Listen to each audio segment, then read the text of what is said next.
3 total touchdowns for him here as they start this drive, 1st and 10.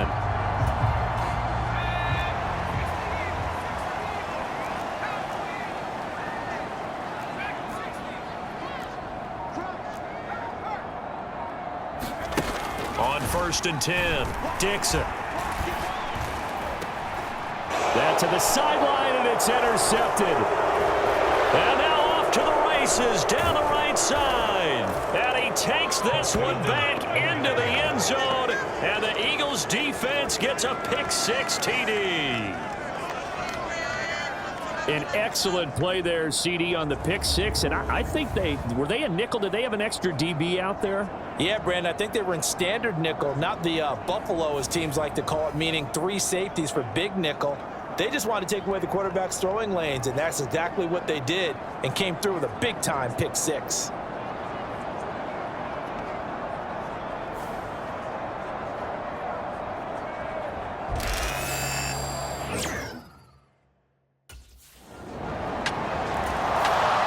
After a week's worth of preparation, probably not prepared for this. You throw the pick-6, and now you're behind the 8 ball here.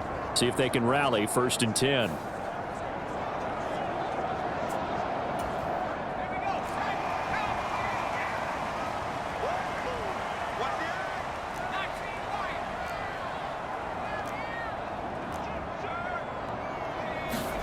Throwing after the interception, Dixon. Looking left side, and it's complete. And he'll be taken down, but not before they work it across midfield. That'll wind up a gain of 27 on the catch and run. I'll tell you what, a lot of those mid-range throws have been available because sometimes teams get too concerned about the deep ball and they leave too much space in front of them. And these guys have been taking advantage so far.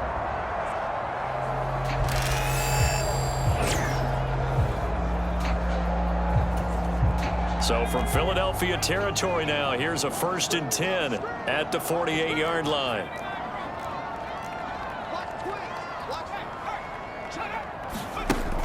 Looking to throw, Dixon. Throwing left side, it's complete.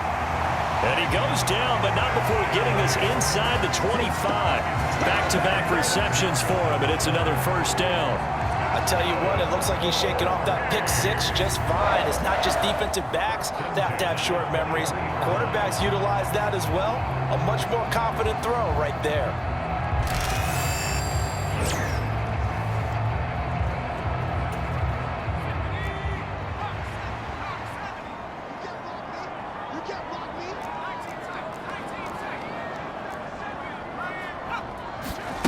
On 1st down, Dixon. Flushed out right. And he'll go out of bounds in the red zone just inside the 20. He'll wind up getting right about 4 there on the scramble, and it's 2nd down.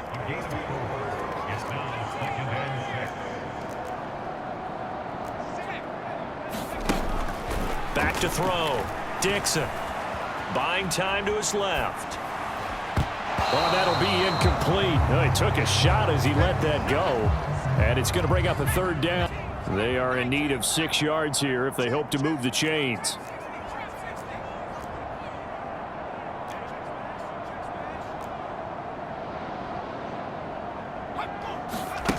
To throw on 3rd down, Dixon. And that's going to be incomplete. The coverage too good there. The contact popped the ball free, and it's 4th down. My first thought is surprise because that's one of the better tight ends around, and I've seen him pull in balls like this before. But how about a little credit to the defense forcing that incompletion?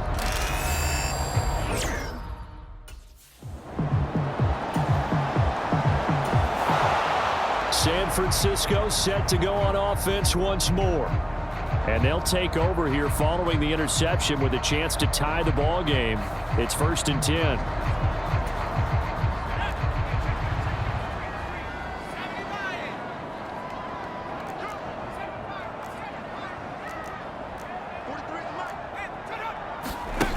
Throwing to start the drive, Dixon.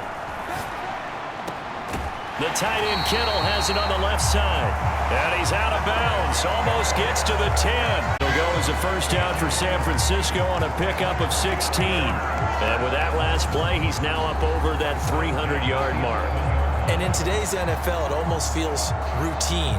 And I hate that when you talk about a 300-yard passing game.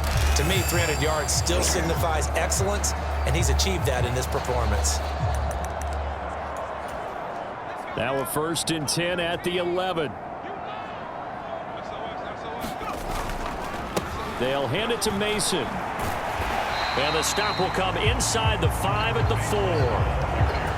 That's a gain of 6 on the 1st down run. This 2nd and 4. And they'll go again with Mason. And across the goal line into the end zone. Touchdown 49ers.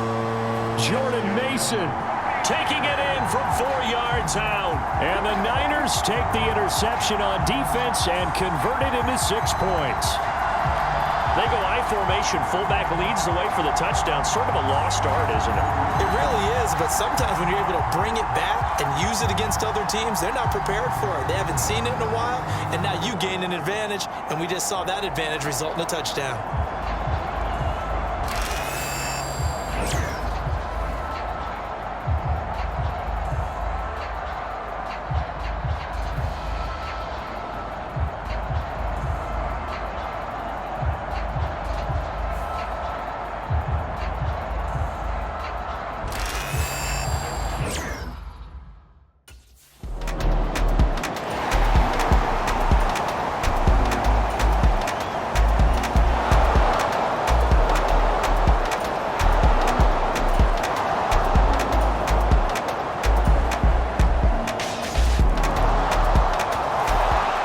San Francisco's offense returns to the field.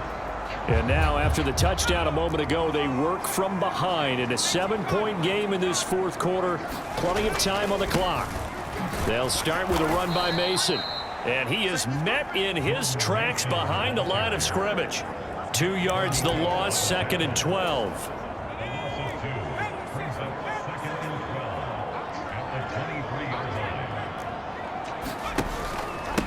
On the give, it's Mason. And the stiff arm made it a pretty little run. Not a huge gain, but a nice chunk of yardage.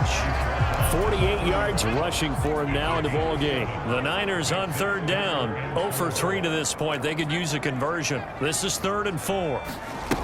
Looking to throw.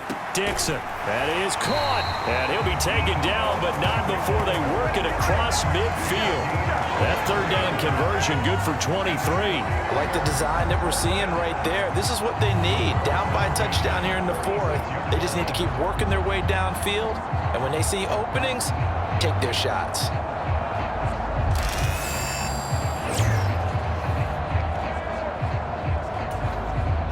So from Philadelphia territory now, here's a 1st and 10 at the 46.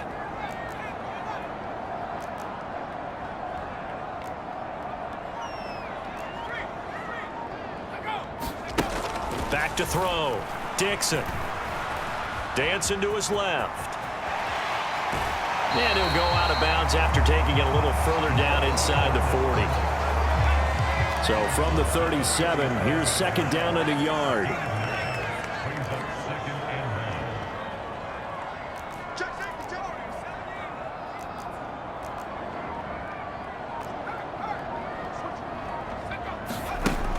Operating from the gun. Dixon. Eagle pressure, too much this time. Down he goes. Jalen Carter now with his 2nd sack here on opening night. And now on 3rd down, they'll need to get it to the 36 to pick up the 1st. Looking to throw. Dixon. Under pressure, they got him again. Credit that sack to Marcus Davenport.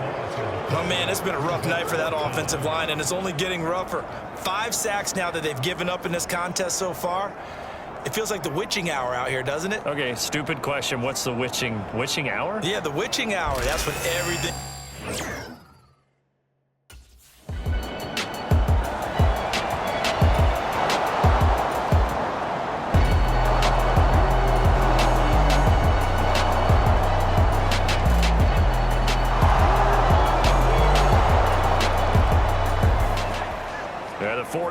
receivers getting set to trot out there. The last series for him, a little disappointing, forced to punt. And now they'll try to do better here and come away with some points as they begin this drive. 1st and 10.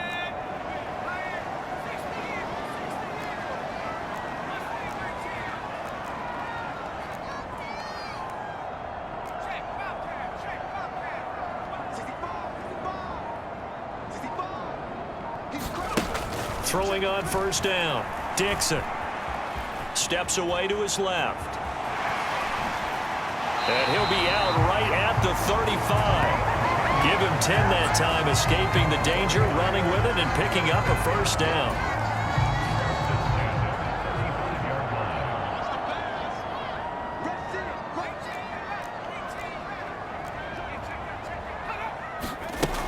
Back to throw. Dixon. Can't get away, and he's taken down. Marcus Davenport able to drop him that time for his 2nd sack of the evening. Pass protection has been a problem all night long as they come up facing 2nd and a bundle. Looking to throw. Dixon. Eluding the pressure right. And just not enough on the throw there. Down around his feet and incomplete. An incomplete pass on that last play, and that means they'll need to come up with something here on 3rd down.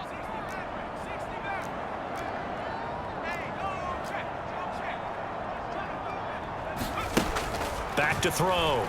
Dixon. Pass caught by Pearsall. He'll get 17 back there, but it'll still lead to a 4th down.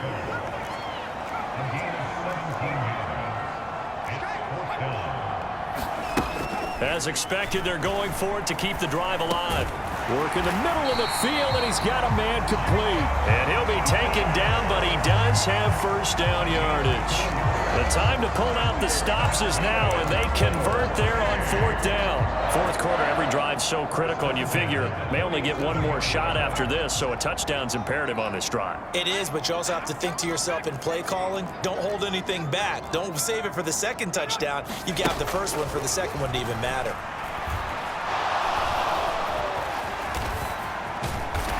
And he's going to get a solid gain of 9 before being brought down. 2nd and right at a yard.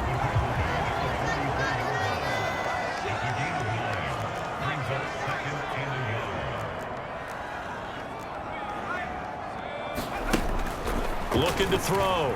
Dixon. That's complete. It's Bell. First catch of the new season for him, and he picks up the 1st.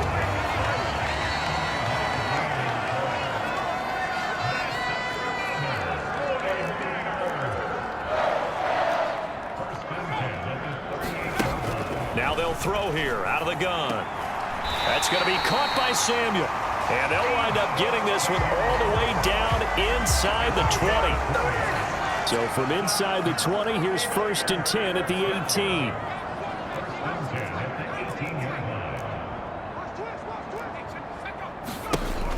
Out of the gun, they'll look to throw. Forced out to his left. Toward the end zone, but that's going to wind up incomplete. Well, here's a classic second guess. I thought he had a better chance of a positive play if he just ran it himself. The coverage downfield was really good. That one falls incomplete.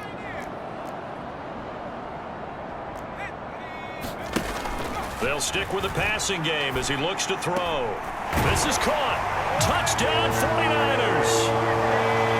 Ricky Pearsall. An 18-yard touchdown grab. And the 49ers have made it a one-score game again here in the 4th. So how about that for an answer? They get the touchdown there, and it's back to a one-score game here in the 4th. And that's what these guys have done all game long because they've scratched and slashed their way to stay in this game. And by now, we should all realize they're not going away. Now the pressure again swings to their defense because they're going to need to find some way to get the ball back.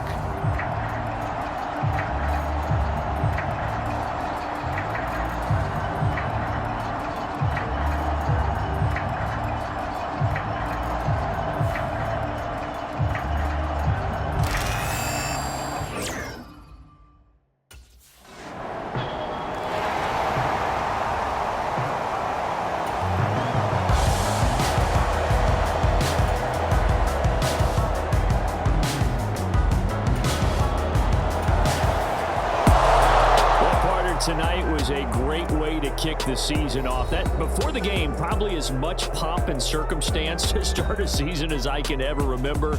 And this is just game one of many to come. Sitting next to you, really looking forward to it.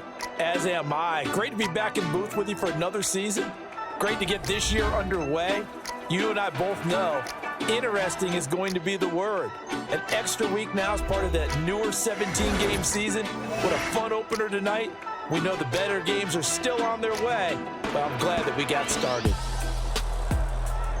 So for Philadelphia, they start the season with a great win on the road here in the Thursday opener. And they'll get a few extra days to get ready for next week, where they take on the Minnesota Vikings. Meanwhile, for the 49ers, they go down to defeat here in the opener. And they'll get a chance to redeem themselves at home next week.